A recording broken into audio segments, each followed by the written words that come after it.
Ku terbiasa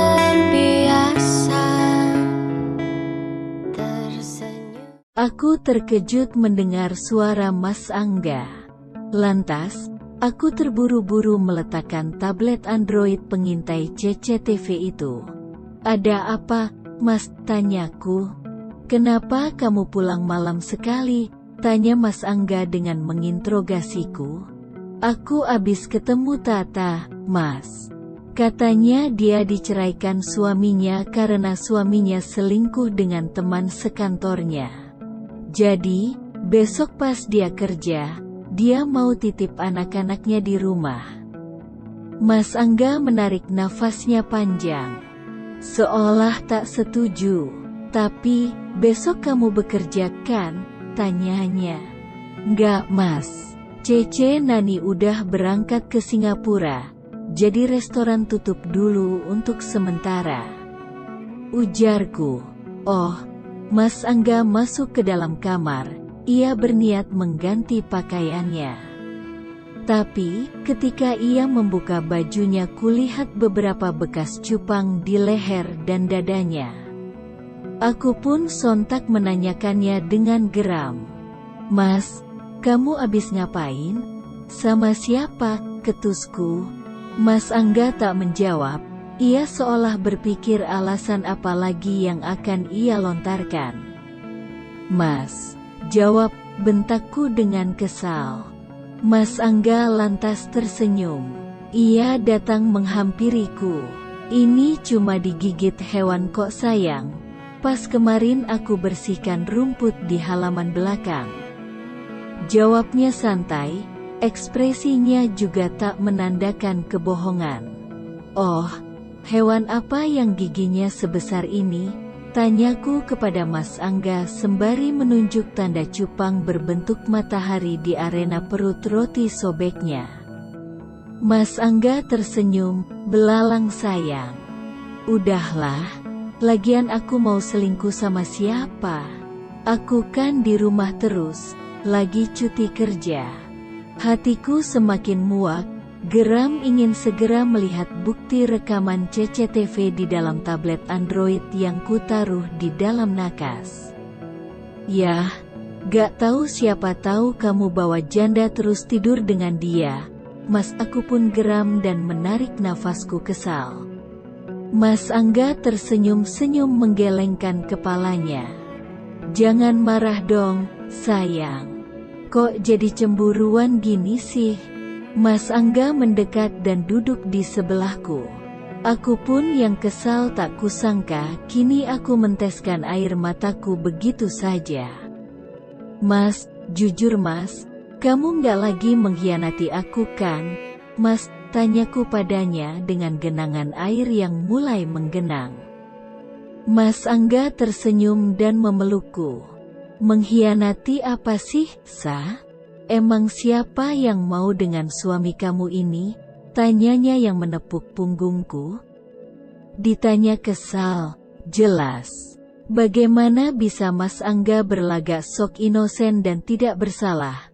Padahal jelas-jelas aku sudah menemukan bukti rekaman video syurnya di handycam yang ia simpan sendiri.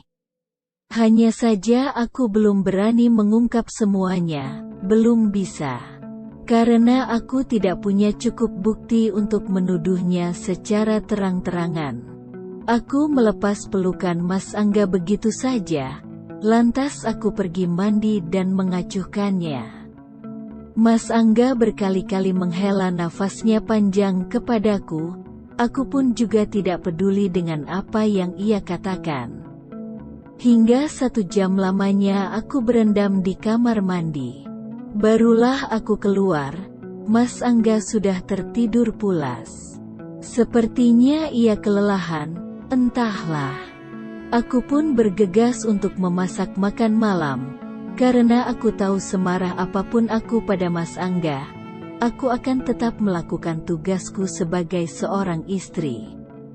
Baru saja aku mau ke dapur, aku mendengar percekcokan antara bapak dan ibuku di dalam kamarnya.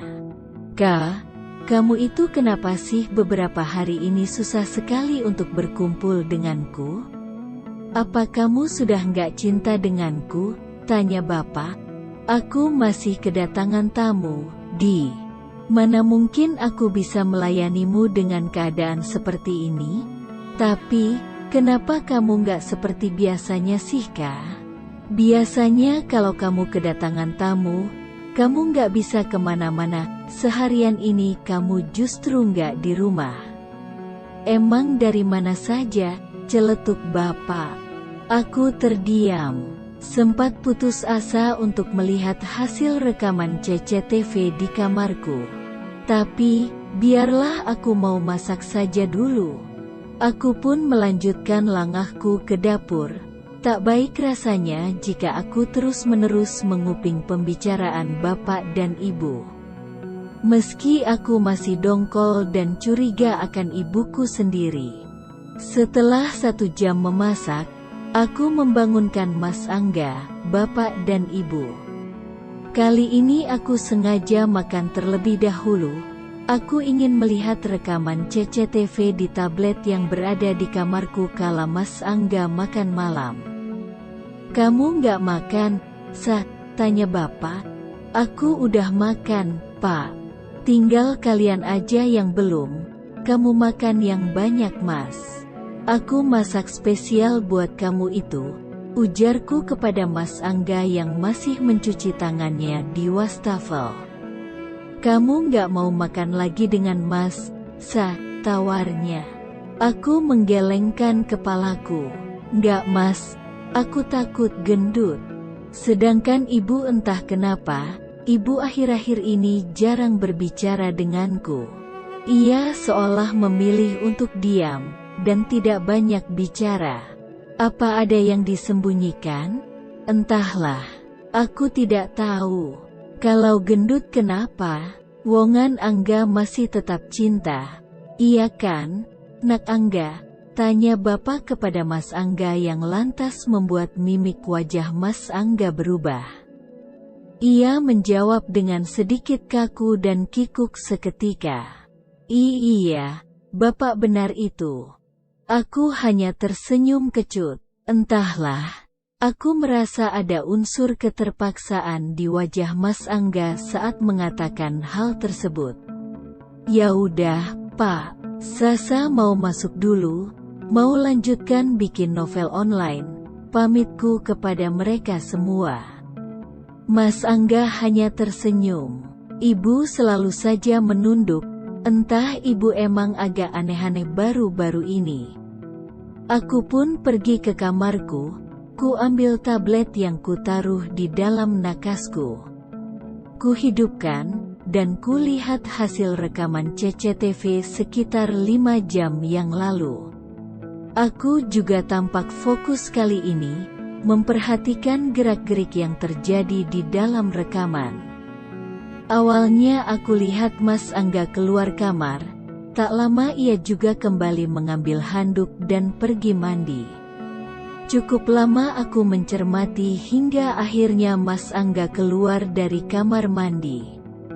Ia juga memakai wewangian. Lalu, kulihat ia tampak mengambil kotak kayu yang berisi handycam waktu itu. Dek. Jantungku semakin berdebar-debar. Ini kali pertama aku harus siap merasakan sakitnya dan perihnya perselingkuhan suamiku sendiri.